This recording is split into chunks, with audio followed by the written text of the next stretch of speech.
Hello and welcome to the Clever channel. I'm Jason, your host, and something's been on my mind for a while at the moment, and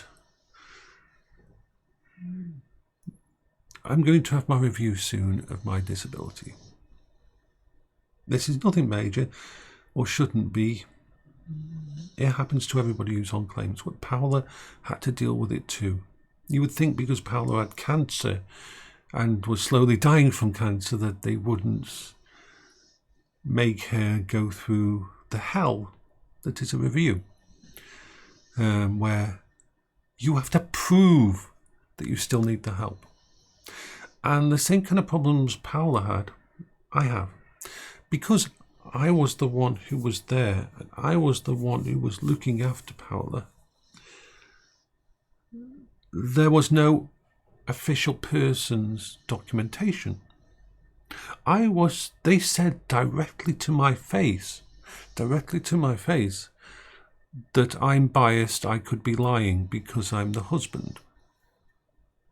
So even though I was the person there, I was saving them money because my Paola was entitled to delivered meals on wheels. She was entitled to having nurses coming every day and that paid for by social services.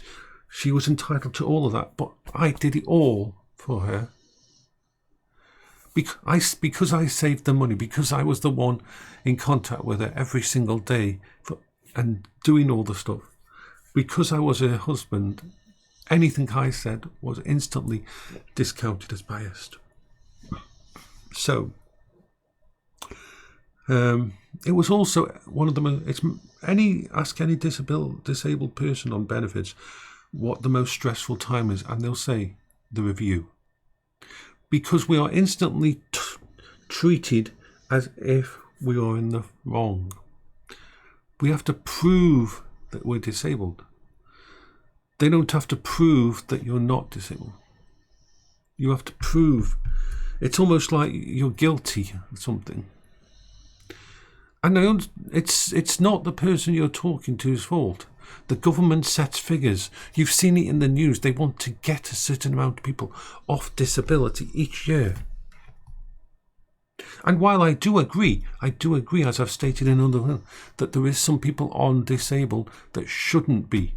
That I know that going out and working can be a great self-esteem boost for depression and stuff like that. But there is a very different level to just having a little bit of a depression and having a down time and actually having official diagnosis for things that affect you massively.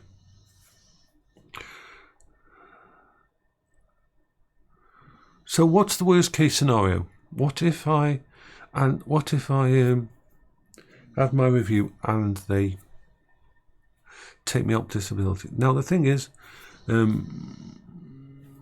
straight away I can ask for a mandatory relook at the thingy, and if that fails, then I have to go to appeal. Now the thing is this: something like 80% or even 90%, I don't have this year's figures, of people who are denied when they go to the appeal, and the appeal people see what you're dealing with.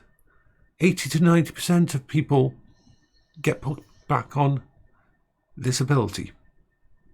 This isn't because the appeal process is bad. This is because the government hires these companies to review you, and they have quotas to meet. It used to be really bad. I don't know why it's like this year. I've no experience of it. I'm on what's called long term. So I don't go a review every year. I go a review every 4 to 5 years, because my problems are not going away. They're not going to heal. They're not going to get better. So that's why I don't think it. But this is the review's coming up, and I'm going to have to do it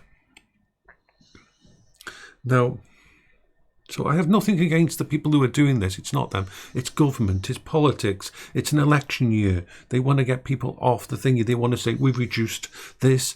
The disabled benefits thingy is costing less. It's a huge thing for them to use. But what's going to happen? What will happen if my personal independence payment is cancelled?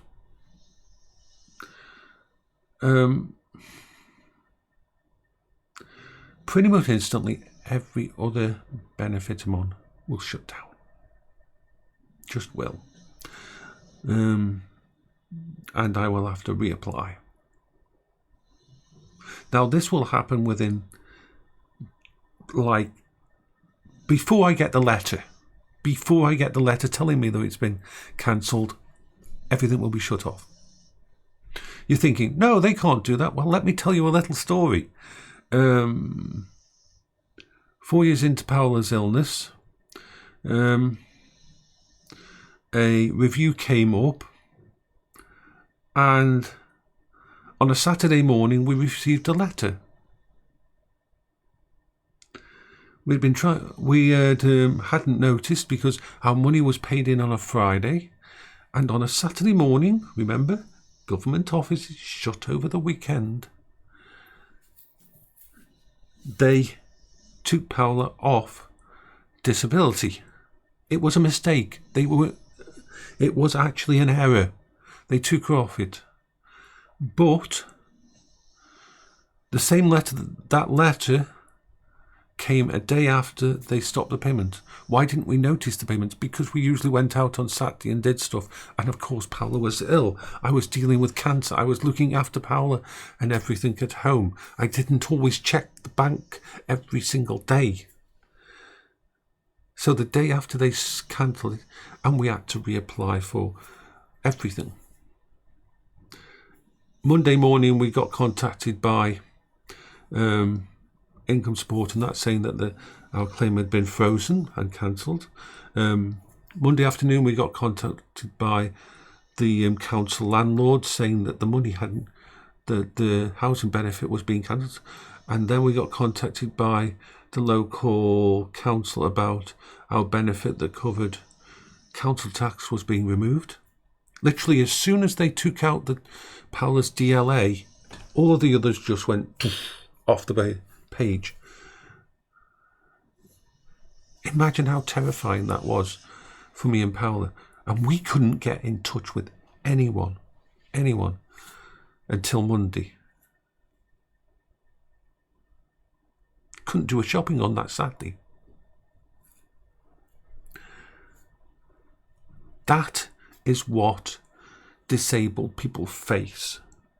And that is the terrifying horror that disabled people worry about when they go for the review.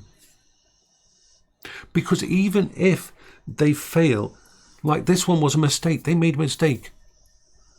It took them a month to rectify that mistake. I had to leave my safe space. I had to leave Paola at home alone. I had to go to the office at benefits. And I almost got escorted out because I had to shout at everyone. Because I wasn't coping at all. I was not coping at all. They had got rid of everything. Everything had failed. And I had to reapply to everything, even though it was a mistake on their part. So yes, if they remove someone from disability, that's the horror that you face, and that's the stress. It wasn't the worst stress for Paola was not having her blood checked to see whether the cancer came back each year or every 6 months. It was if it was a review year, if it was a year where we had to do a review. That tells you something about how scary the reviews are. I'm not looking forward to it, but I've got to do it. And I'm in a bad position as well. Why am I in a bad position? Because I've been signed off by most of my mental health team, because all of this works. All of this keeps me going. They don't need... It's funny. Last year I was called in for a medical health checkup by the by the team, mental health team, and they were very confused. It was an error. It shouldn't have happened, because they said, we usually do these for our people when they're on medication and that, but you're not on medication. You've got all these problems. But she was looking at the form and says, oh, you have ADHD. What medication do you use for that? Because it was a different part of the thing. It wasn't the mental health team. It was the physical health. They have to do checks on people who are taking certain medications, and some of the stuff is pretty heavy stuff and can affect them. So they do all the things like, when you take your medication, do you have suicidal thoughts? All that kind of wonderful things. But of course, this was an error, because she was looking at my phone and said, oh yeah, you've got ADHD, you've got bipolar, we think we've got all these things. What medication are you on? Because he doesn't say anything here. I says, I'm not. He says, but what? She was like looking at me like, is this person so deranged, or he doesn't remember that he's on medication? That's basically the look she gave me. And I was like, look, and then I told her about VR, about computers, about all this to me, how we had leveraged all of this to be used instead. And she was like, you shouldn't have come in for this thing. We don't need to do this.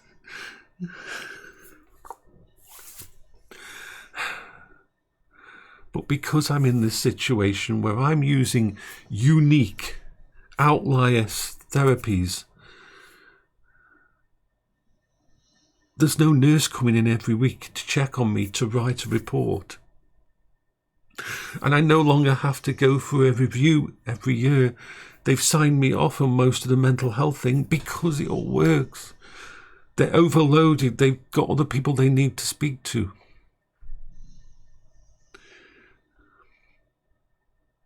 As far as they're concerned, I'm a success story. All of this works so well and keeps me so stable and that they don't have to allocate time to see me anymore, which is scary, but it means this all works. But when it comes to a review,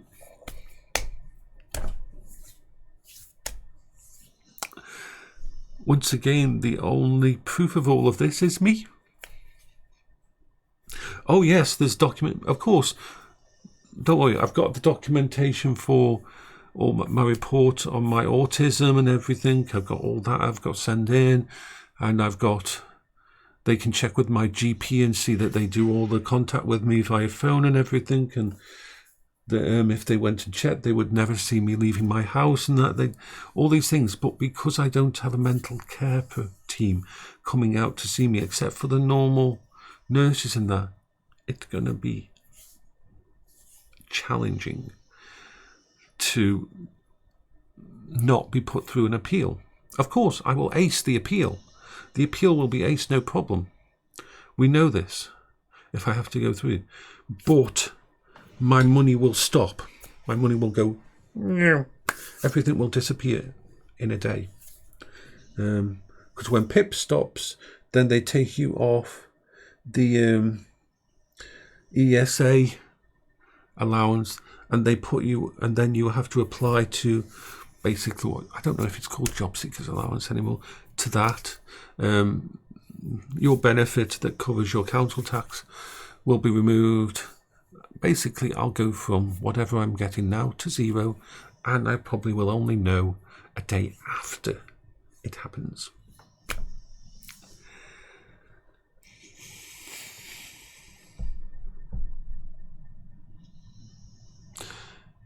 And people wonder why I get so stressed. Now, in the short term, I will sell and get rid of everything I can without affecting my disability. I'll have to. In the short term, I will have to. This isn't something I can plan for. Remember, being on disability, being on benefits means you can't work, means you can't save a large amount of money, means you can't have a rainy day fund.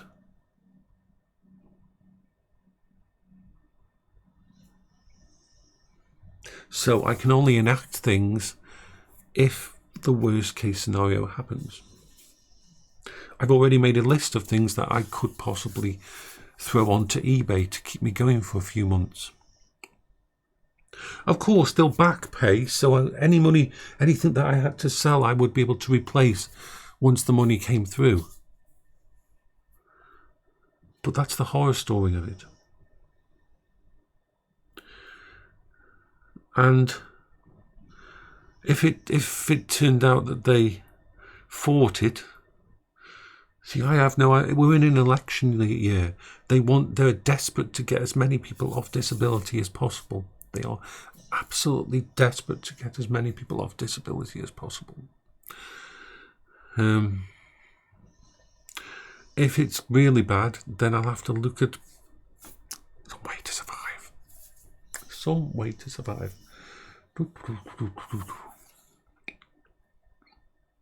So, plans are already in place. I can't do a normal job. I just can't. My brain will, no matter whether they say I'm disabled or not, I just wouldn't be able to. There's nothing.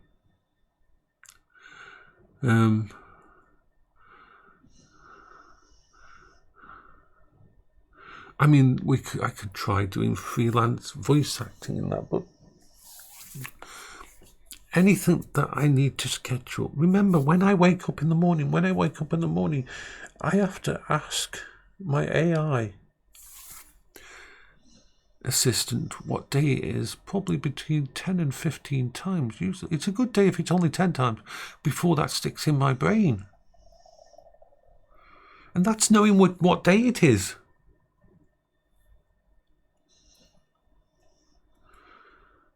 One of the first things I do in that situation is set up Patreon.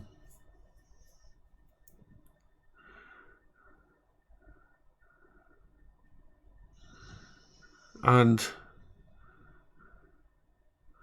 some people would just want to help out, so I'd have like a basic tier of like $5. $5 or £2.50. £2.50, $5. Basic tier of something like that anybody could subscribe to and send that amount of money per month if they wanted to at that time. Remember, this is all worst case scenario if everything goes wrong, and I'm probably panicking for nothing, but I've got to put it out there. There's a few things I'd have to try to do. I could work on an album, a cover album, and basically put an album on my Patreon, and just like 10 or 12 songs that I'd sing to backing track. Get some help from some friends in. Even that's hard. I love to sing. I love to sing and that, but remember, I can't sing without having the lyrics in front of me. I can't sing without having them. It doesn't matter whether there's one song, one or two songs I can do. But even that, I mean, I know Blue Moon, but if I try to sing Blue Moon without the lyrics in front of me, I will mess it up, even though I've done it so many times. I could do custom videos or things and that. And just basically, the idea would be if I could get something like 200 people, $5 a month would cover me. That seems a lot of people, but that would be my first option, to try and do that while I'm selling stuff, while I'm trying to get together some funds. Because, of course, once I'm not on the benefit system, once they do this, if they do this, I'm saying this, that they will. But I've got to talk about it because it's freaking the fuck out of me.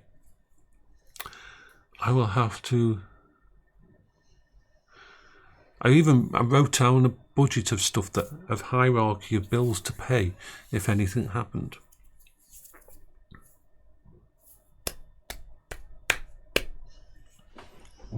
Thankfully, I have about 3 months worth of food in the house.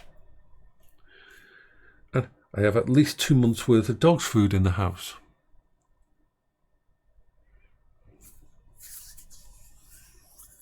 So that's okay.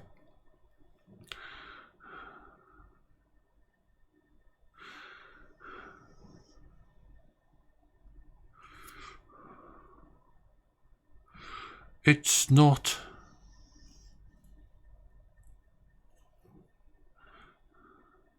I would pare down so much stuff if it came to that. Well, this is why it's so good that I've got so many backups. See, the thing is, I have absolutely no doubt that I would be able to do an appeal, but the problem is, appeals are usually in person. I would have to leave my house and go to an appeal and sit in front of strangers and make my case. Oh yeah, bad. No.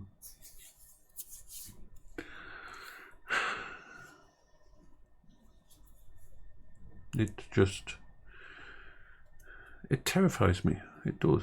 It's scary.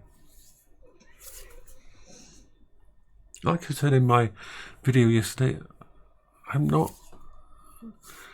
Disabled people are not lazy. I have to put in more fucking effort just to get out of bed than most people do put into an entire days of work. I have to combat so many problems in my head just to get out of bed, just to manage to go to the bathroom and have a wash and that. This is why a lot of disabled people have to make a list of a certain amount of things they need to do during the day. Because even doing the basics, like manage to do either laundry, that can wipe you out for the entire day. So you don't often see me like this. You don't often see me so stressed out as this. And that's because all of what we do works so well. All of what we do works so damn well. But this is a situation that we can't just...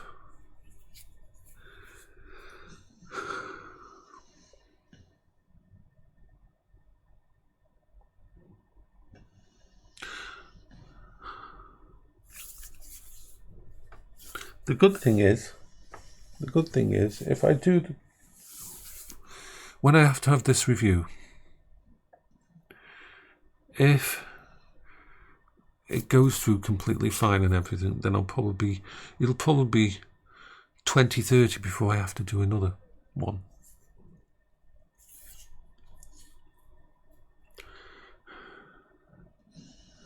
Of course, then there's the thing that they want to switch everybody from PIP and all the legacy disability payments over to universal credit and universal credit.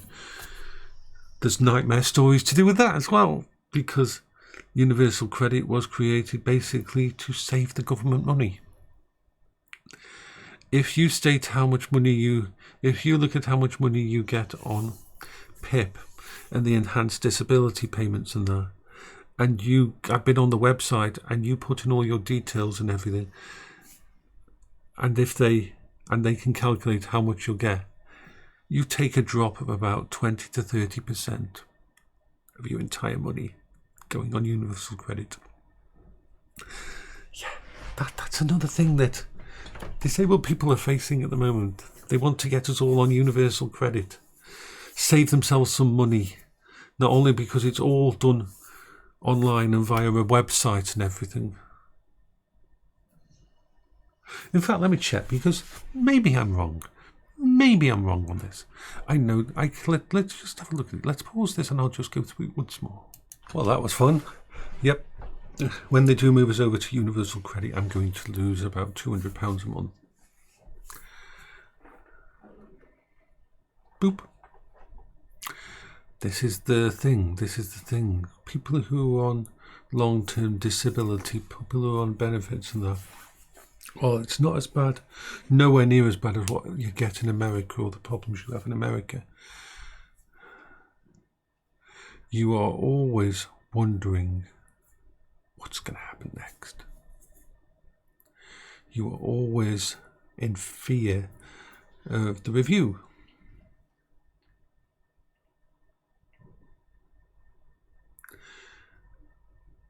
The thing is, gotta deal with it. So if you ever see me log on one day and I'm setting up a Patreon and I'm trying to scramble to find ways to thingy, it's because things went bad. But let's end this on a positive note.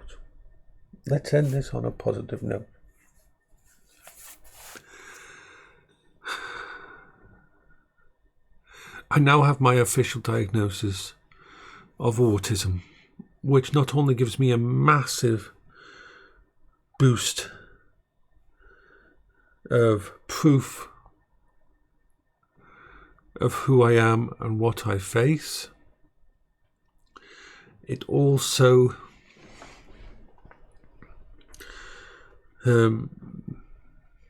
is more data.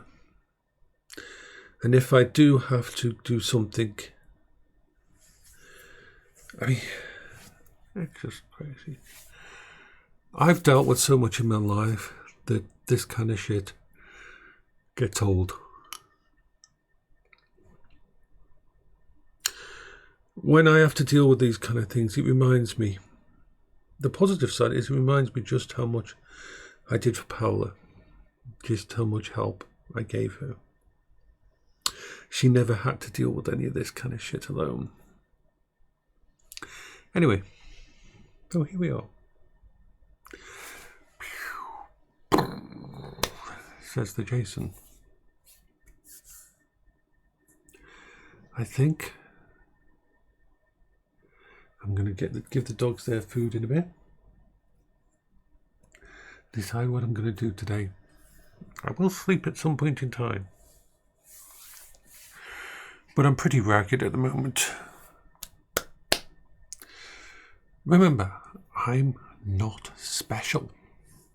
What I'm facing is what freaking every single person on disability faces. Every person on benefits faces. And every time we have an election, every time we have a new government shift or a new policy, or they want to save money, it's the benefits part that gets cut. It's the benefits part that gets removed. And sadly, a hell of a lot of people are okay with that. Because they just see people who are getting something for nothing. They don't see what we go through. They don't see what we need to survive.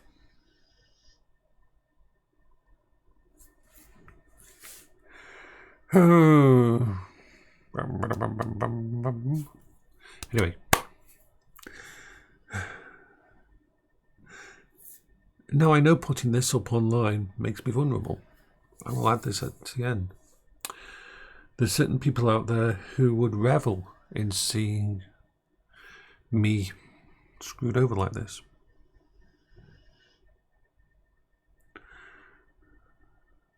But we have stuff in place. And we have people that are aware of the situation. And all I can say is legal and criminal proceedings are being investigated on that side. So let's just see where it goes. Another stress I have to deal with. But yes, people think when I do these videos that I'm saying, oh, look at me. No. This is just an example of what a hell of a lot of people in the UK go through. Now, I will say, and I will state this right here. I have heard that the review has been for some people a positive experience.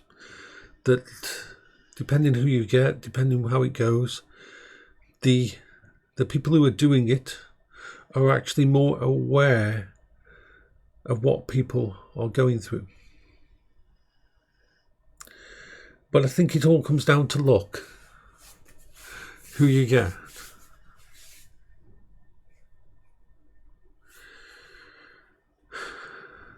I'm going to need a break. But that's once again, a disabled person never gets a break. We never get a break from our problems. I will never get a break from my issues. I have to fight every day. I have to create new coping strategies nearly every day. I have to watch out for triggers. I have to watch out for minefields. I have to watch out for things that will affect me badly. I have to be very, very, very concerned about my future. I have to worry.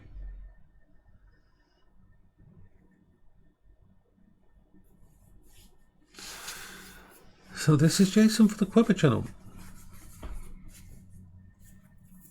I hope you're all having a wonderful day.